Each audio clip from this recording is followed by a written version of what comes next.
Hey, it's Tony Brueski, and this is our week in review over the weekend, taking a look back at some of the most compelling conversations and stories that we've covered for you of the last week. Brand new episodes back Monday morning, bright and early, 5 a.m.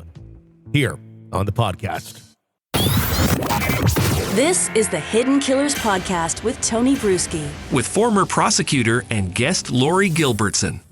The defense team already concerned about tainted juries, making many comments and complaints about how potential jury pools have already heard too much and know too much about Brian Kohberger. Now with this slowing down, does that potentially taint more, or does dragging this out also help the defense, where as time moves on, memories sometimes get a little bit softer? It's interesting here because the defense, I believe, were the side that asked for the gag order here, that asked for there not to be anything coming out from either side or even the victims' families, which was unusual about the case. So that would really lead to not at all tainting the jury pool. And to your question, with time, things tend to die down a bit in the public's mind. Other things happen. The case isn't necessarily in the news quite as much. I don't think that concerns from the defense regarding a tainted jury pool are really that valid here. The court has taken lots of precautions, including that gag order, to be sure that doesn't happen. So it's not really a reason to continue to delay. And I don't think their concerns are very well founded. What about tainting a jury with expert witnesses that aren't so much experts? Obviously, there's no jury there yet. But obviously, anyone in Moscow, Idaho is paying attention to this. And anything that comes out of that courtroom, if it's somebody on the stand, there's a certain weight that's held to it, especially for people who maybe aren't paying attention to this as closely as most of us are, which is most of the general public. You see somebody, they're an expert, they're an expert. But when you look at some of the folks, specifically, I'm sure they're all lovely people who they called up during the hearing the other day. I'm not trying to attack their character. I'm just more so pointing out how expert are they? Gabriela Vargas, one of them, the purple-haired self-taught genealogist who began working on cases just in 2018. So 2 years before COVID, she was deciding this is where I want to go. Runs her own carpentry business as a side hustle, or maybe that's the main hustle. Maybe the DNA thing is the side. I don't know. And she has a pet cockatoo. Insinuations. This is just from her bio. I'm not even making any of this up. Yep. Insinuation. And then the FBI visited her as well after she gave the testimony the other day. We don't know why, but the FBI paid her a visit.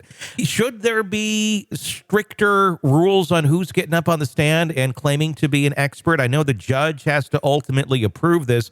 And I believe, does not the prosecution have to be in all agreement that this is an expert that they can present?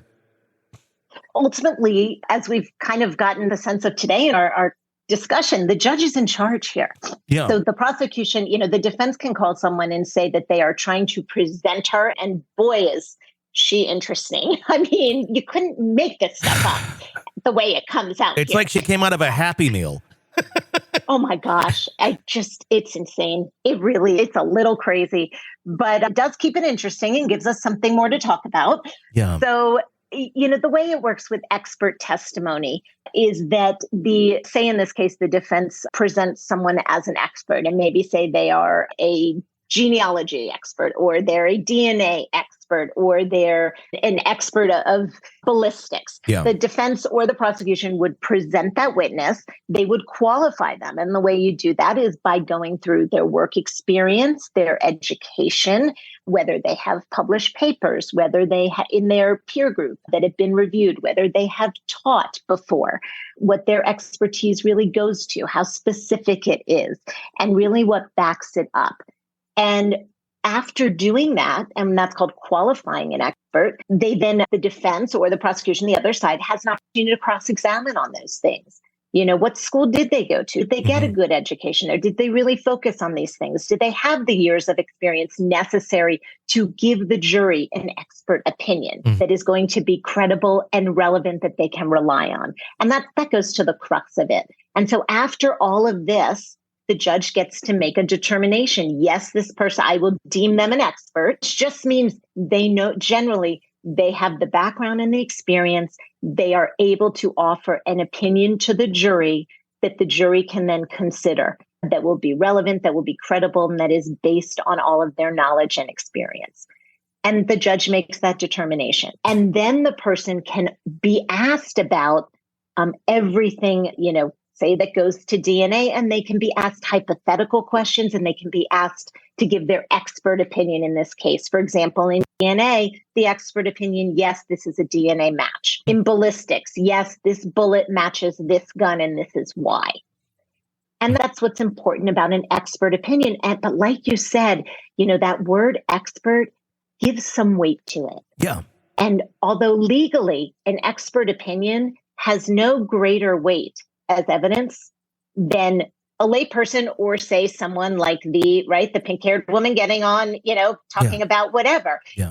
Whether she's deemed an expert or not, the evidence has the same weight. But calling someone an expert in kind of lay terms tends to kind of give the public that idea. So can that taint the jury pool?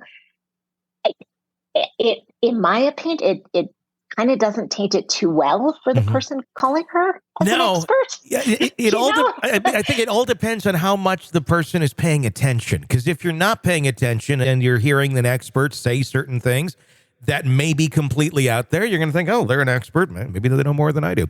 If you're paying attention, though, and you realize this person is saying crazy things that are not accurate, but they're called an expert, then you can, decipher through that. But most people don't go that far. Right. I mean, look, there are a lot of armchair analysts out there, sure, looking at this and thinking about things and talking about things without necessarily the evidence to back it up, or really the frame of reference to know, kind of like I was just explaining of what it really means to be deemed an expert legally. And the thing is that when a jury is ultimately selected in this case, they will be instructed about all of this, and the judge will be able to let them know exactly what they need to decide, what it means if someone is called an expert, what it means if someone is denied being called an expert and given that name. So that's something that, regardless of what people may or may not hear outside the courtroom, when they get in there, these are the instructions they will get. And a jury will get that very clearly. So that's something that will need to probably be brought up when there's jury selection, ultimately, in this case, if all of this continues kind of getting out into the public, and it seems like it might be having some sort of impact on what people might be thinking. You're consuming the Hidden Killers podcast. Want more? Start binging on all of our true crime podcasts right now through Apple Podcasts, and get an ad-free experience when you sign up to be a True Crime Today Premium Plus member, exclusively on Apple Podcasts. More of the Hidden Killers podcast, dropping soon. Press subscribe now.